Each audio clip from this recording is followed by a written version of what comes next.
dumar teebaa u wanaagsan xaakim ayaa la weydiiyey su'aashan oo ah dumar teebaa u wanaagsan xaakimkii wuxuu ku jawaabay sida tan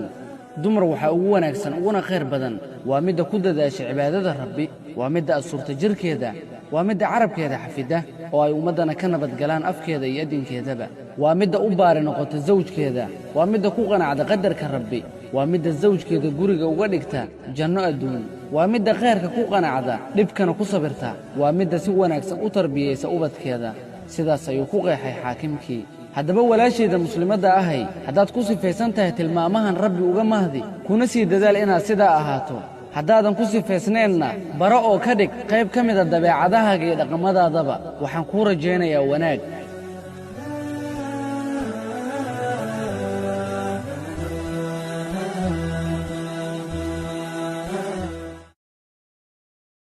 فضلاً هدية نقول عصبتها جنرال كان سبسكرايب صار قبلك فرو سيادو نقطة قفك وهرة دعوة مقالة الديني كان باهينو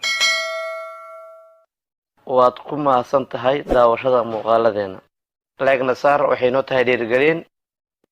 أو لو ذاك أصحاب هذا خير كجعل